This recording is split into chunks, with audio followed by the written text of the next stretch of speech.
Welcome back. વડોદરામાં સર્જાયેલી કરુણતાએ લોકોને હચમચાવી દીધા છે।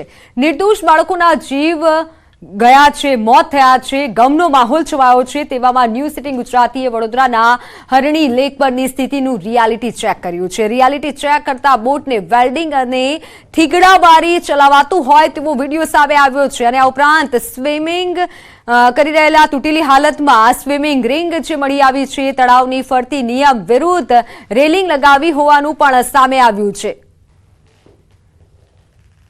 ત્યારે આ જે કરુણાંતિકા સર્જાઈ છે, બાળકોના મોતથી અત્યારે ચારે તરફ ગમનો માહોલ છે।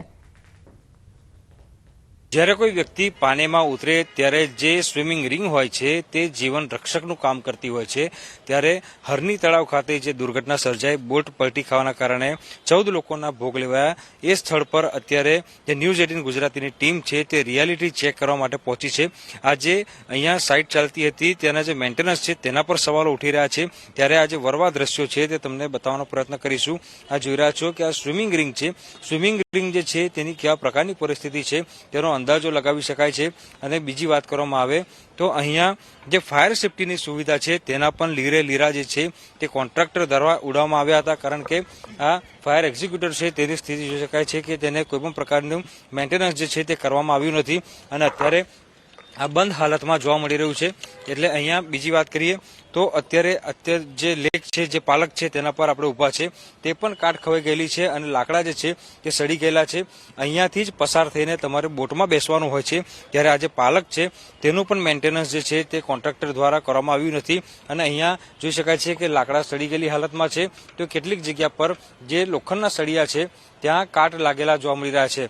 બીજી વાત કરીએ તો આ બોટ તમે જોઈ રહ્યા છો, એ તમામ બોટ જે છે તે પણ કફોડી સ્થિતિમાં છે। આ જે બોટ છે તે પણ કાટ ખવાઈ ગયેલી છે અને આ તમામ બોટને વેલ્ડિંગ મારીને જે કોન્ટ્રાક્ટર છે તેના દ્વારા ઉપયોગમાં લેવામાં આવતું હતું અને જે મોટી સંખ્યામાં અહીંયા પ્રવાસીઓ આવતા હોય છે એ પ્રવાસીઓને તેમના પોતાના જીવના જોખમે આ જે બોટ છે તેમાં આ તળાવમાં જે છે તે મુસાફરી કરવામાં આવતી હતી। ત્યારે આ જે કોન્ટ્રાક્ટર છે તેના દ્વારા આ જે રાઇડ્સ છે તેનું બિલકુલ પણ મેન્ટેનન્સ જે છે તે કરવામાં આવતું નહોતું। બીજા દ્રશ્યો બતાવીશું કે તળાવની ચારે તરફ તમે આ રેલિંગ જોઈ રહ્યા છો। સામાન્ય રીતે એવો નિયમ હોય છે કે જે જગ્યા પર બોટિંગ થતું હોય અથવા તો સ્વિમિંગ કરવાનું હોય એ જગ્યા પર આ પ્રકારની રેલિંગ જે છે તે ન હોવી જોઈએ। ત્યારે ગઈકાલે બોટ પલટી ખાવાના કારણે જે દુર્ઘટના બની તેમાં આ જે રેલિંગ છે તે સૌથી મોટી અડચણ બનીને ઉભી રહી હતી, કારણ કે જ્યારે ફાયર બ્રિગેડના જવાનો અને સ્થાનિક તરવૈયાઓ જે ડૂબનારા લોકો છે તેમને બચાવવા માટે આવ્યા ત્યારે આ રેલિંગ જે છે તેના કારણે તેઓ અંદર પ્રવેશ નહોતા કરી શક્યા। ત્યારે જબરજસ્તીથી લાત મારીને આ જે રેલિંગ છે તે તોડવાની ફરજ પડી હતી।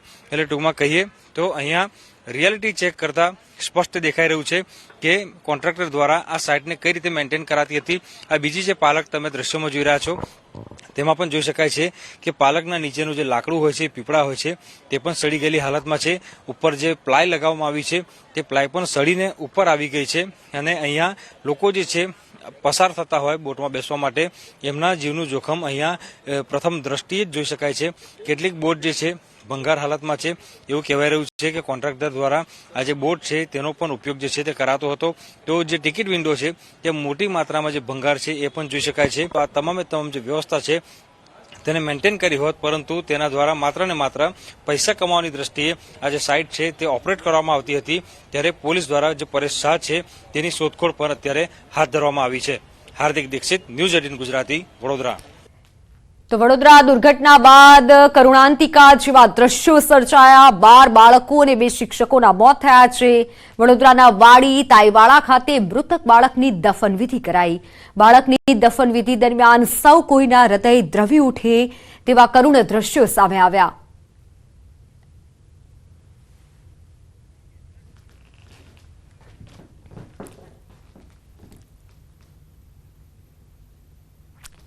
તો સમાચારોમાં